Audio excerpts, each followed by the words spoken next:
Hii ni Kakwale TV. Leo sio siku ya maneno mengi.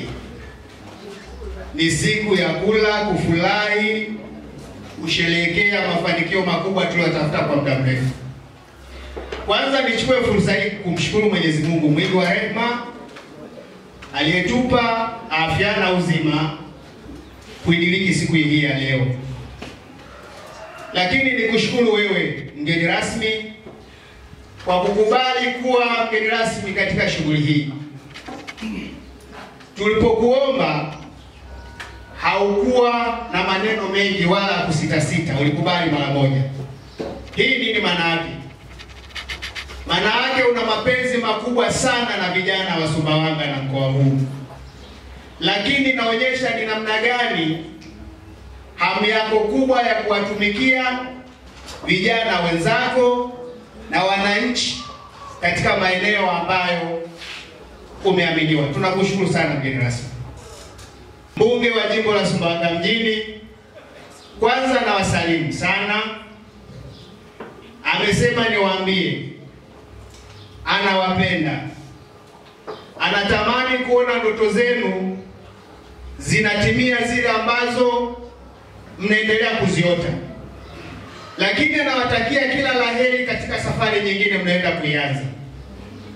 Tunaamini huu sio mwisho wa safari yenu ya kielimu, bali ndio kwanza mpo katikati katika kuhakikisha kwamba yale malengo ambayo umejiwekea nyinyi na familia yenu na familia zenu yanaenda kutimia.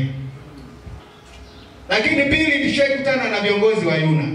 Niseme kuna jambo waliniomba na mlezi wenu alikubali kulifanya. Lakini kwa bahati mbaya sana, nafikiri labda kutokana na kutingwa na masomo kidogo, hamjaweza kufanikisha. Alikuwa amewaandalia tour maalum wahitimu wote kwenda katika mbuga za wanyama za Katavi. Huu ni upendo wa namna gani? Huu ni upendo mkubwa sana. Kwa wale ambao mtabaki, hii fursa ni waombe msiache. Lakini ndugu wahitimu na meza kuu kwa ujumla, sisi tunafahamu huu ni mwaka wa uchaguzi. Na mlezi wetu ni miongoni mwa watu wa viongozi wanaopatikana katika harakati za kiuchaguzi. Ili tuendelee kupata huu fadhili alionao, anaotupa kwetu, wajibu wetu ni kuhakikisha kwamba anaendelea kubaki katika nafasi hii. Tunafanyaje? Kwanza tumuombee. Kazi kubwa anayoifanya kuhakikisha anatuletea maendeleo. Maendeleo ni vita, uchumi ni vita. Kwa anafanya kazi kubwa sana. Kwa wajibu wetu ni kumwombea aendelee kuwa salama. Lakini la pili, naamini kuna watu hapa wana sifa za kupiga kura muda ukifika.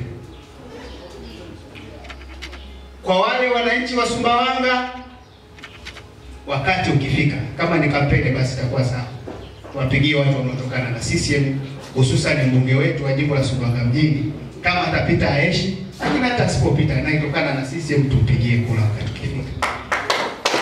Kadhalika kwa wale ambao waliandikishia hapa lakini watatoka, watakao kwenda huko, haya maendeleo makubwa sana yaliyofanywa, yamefanywa na serikali ya Dr. Samia Suluhu Hassan. Nendeni mkampe miaka mingine 5 ili ndoto zenu zingine za kielimu na mambo mengine ziweze kufanyika. Ni mambo makubwa sana ameyafanya rais wetu na yanaendelea kufanyika, na kuna mipango mingi sana ambayo anatamani kuifanya 2025 2030. Nisiwe mwingi wa kusema maneno mengi, na mgeni rasmi leo ni siku yako ya kutoa hotuba. Nisimalize matamu ambayo umekuja nayo. Baada ya kusema haya, na washukuruni sana kwa nafasi. Ili kuwa wa kwanza kupata habari, matukio, michezo na burudani kila siku kutoka Kakwale TV, bofya neno subscribe kisha alama ya kengele. Usikose.